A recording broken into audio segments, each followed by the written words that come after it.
we work with iconic pet circles since they've been startups. So, we look after 2 of the country's 3 biggest e-commerce businesses, and we took them on since we were startups. So one of the things that we do now, which is really, really different, is we offer a media for equity model.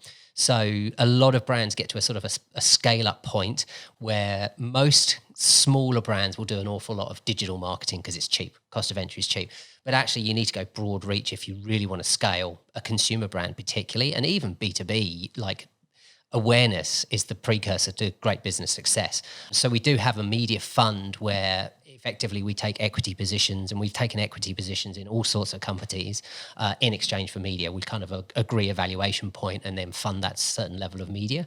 And that brings our media expertise. And it means that your media agency is effectively got some skin in the game to make sure that you deliver the best possible results. That's cool. I've never heard of that before. And you know what?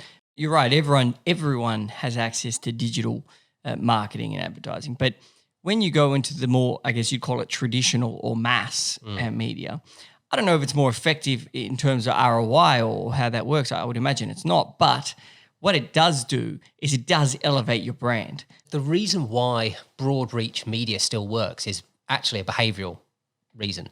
And it's because our brains are very, very good at creating quite rational decisions subconsciously for you.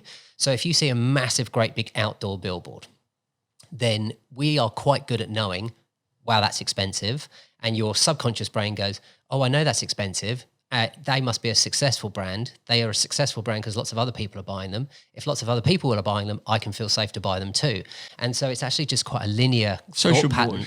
Social proof. It's social proof straight away. A social proof board. It's a board of social, and the same thing for TV, same thing for radio, those broad reach medias, in a way that, a Facebook ad or a programmatic ad delivered to you just doesn't work in the same way because it's a very one-on-one communication. So it doesn't kind of have that same gravitas and social proof that broad reach medias work. So when the Effies, I look a lot at the research from the Effies, because the Effies is just purely on business, like what actually moved the dial from a business perspective.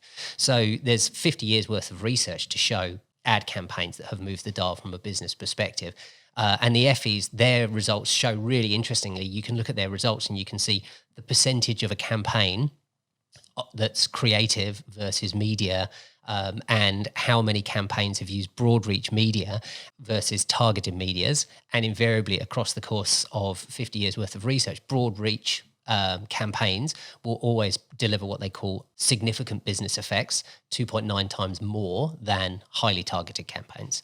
So I think we've all gone down the rabbit hole as advertisers of going, oh, look, it's really interesting. I can hyper-target. But actually, for the most part, if you do that, you're often preaching to people who are already your buyers. And actually, most of our client bases are kind of a mile wide and an inch deep. And you've got to speak to that middle ground as much as possible. And the best way to do that is with broad reach media. Yeah, that's really interesting. I really like the idea. I've never thought of it as though like a Facebook ad, there's no social proof because I know it's coming to me. They've targeted me or what I've clicked on. Whereas a billboard, a TV ad or whatever it is, it's almost social proof in that, okay, this company is a good one. Yeah. They're healthy.